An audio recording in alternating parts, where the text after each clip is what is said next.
Have you ever ran across something that's more of an experience than a product? This is one of them. We change our listening habits with the Vinci Smarthearable Headset.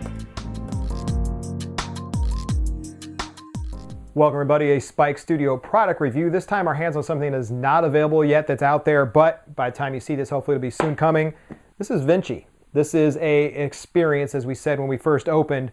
This headset kind of changes things. I mean, even the box cover, I know it's hard to see from there, but we'll look at it up close, even has the connect the dots type thing, abstract writing, and makes you think a little bit. The headsets themselves are gorgeous, so let's go in, look inside the box up close, then come back and tell you our overall opinions.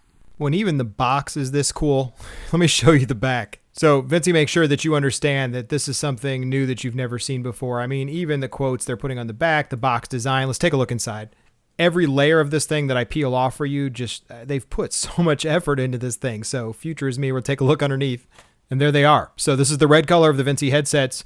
We're going to actually do the setup. We're going to walk through. We're going to do feature and function. We're going to show you what's deeper inside the box as well. We've got a lot to cover, so let's get at it. Deep down inside the box, of course, we have the actual wall charger port that you're going to need.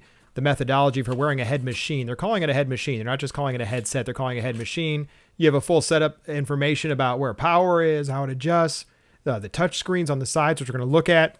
And then, of course, we have a sync cable and a charging cable also in the box as well. So the headset itself, though, is where everything gets amazing. So we've totally charged these up is the only thing we've done in advance. As you can see on the sides, side one, controls are there. Swipe forward and back, do your volume up and down, move your tracks ahead. Of course, it's not in English on the side here, but it lets you know just from the picture, you can tell how easy it is going to be to use it. Now, the other side, has a few more things as you can see. There's a label for the SIM. There's a label now for the USB. There's also another 3.5 millimeter jack here in the bottom, which we're going to look at. Of course, the button for activation and another slot here on the side, which we'll talk about. So on the side, we have, of course, the SIM card slot that we talked about and some power. Let's get it powered up and take a look. But off we go into boot up. I love the way these screens read. You know, Vinci was first, then the future is me as it boots up.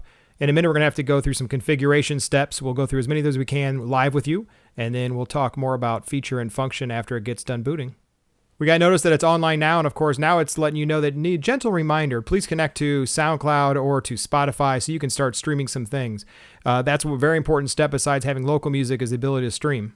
I wanted to point this out about Spotify. Only Spotify Premium is allowed, so you can either skip this step and not connect to Spotify, or you have to have it. Otherwise, you need to move to SoundCloud. So we'll connect up to SoundCloud and go through that route. So I did a quick connect to SoundCloud. It's all set. You can also disconnect from there. So we say all set. Let's get started. Now, I'll let you know about the touch panels. You can see it's giving you a finger directional. You actually swipe horizontally to change tracks, vertically for volume. Hold to talk. Of course, that's important because you can speak as well as it has a phone call capability. If you have SIM, once to pause for your tracks, twice to save to favorites, and wear it. At this point, it's ready to start using in learning mode. There's some menus you can access. There's some things you can do. It's letting you know you can hold to talk. It lets you know the Wi-Fi. It lets you know if cellular data is on or off, airplane mode. You can change the brightness, the volume, the visualizers there. There's not a lot of capabilities otherwise that are built in. So one last quick note, this does have a 2050 milliamp battery, so they're saying up to 7 hours of straight playtime. I was actually listening to it for a good 3 to 4 hours and then hours and hours of standby and was able to make it throughout that time without seeing a total battery loss. You charge it via the micro USB down here on the bottom. It sat for hours and hours. I didn't time that exactly. I just know that by the time I got back, it was ready to go. Let's go back up top and give our overall opinion. Okay, so we're back. We've worn this for weeks now. We waited a little bit longer than some other reviews because we really wanted to test this out in the wild. I mean, we had to get past that some of the instructions were still in Chinese, but the packaging, as we said, was amazing. The whole future is me idea and everything else.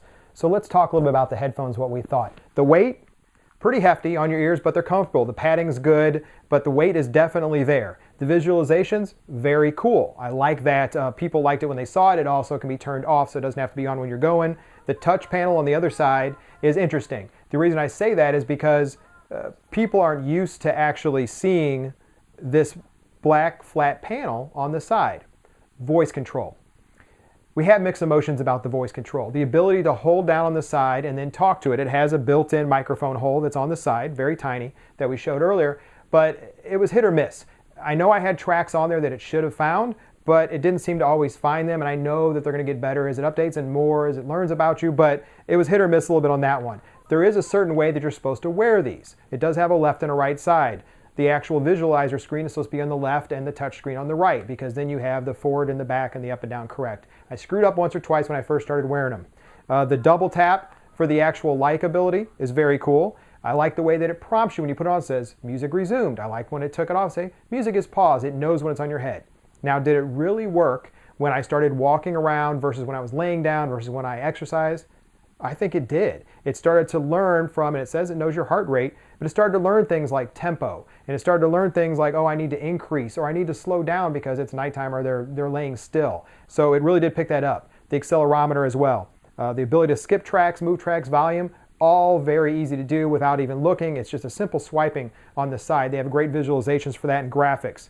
Now, what does it use to actually communicate? As we talk about, it uses SoundCloud and Spotify right now for you to stream music. So both of those are menu options. If you don't have Spotify Premium, you won't be using this right now. I'm hoping they add other things later, like Google Music and of course the Amazon Music or wherever else you subscribe to. It'd be really nice if those were there. But connecting was simple, following the prompts on the screen, and I was set up and ready to go. Connecting to Wi-Fi was easy. You just type in the passcode and you're off and running. It would auto-connect when it came in range. It also uses that as well to learn a little bit about where you listen to certain music and starts learning from that. One last piece is it does take a SIM card. Luckily, I had a China Telecom SIM card here from other stuff and other travels. It recognized it. Of course, didn't have signal here, but it recognized it. It didn't recognize the local ones. So I had some data cards from like T-Mobile's, and it just didn't see those yet. I presume firmware updates or updates to the software will take care of that.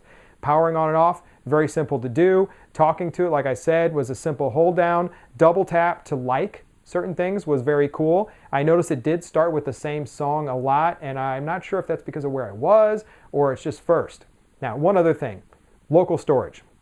Because it's a streaming headset, they put the local storage at 32 gig. Unfortunately, a lot of that seemed to be the software. When I went into free space, it was gigs of free space instead of most of it free. The software seemed to be taking up a lot.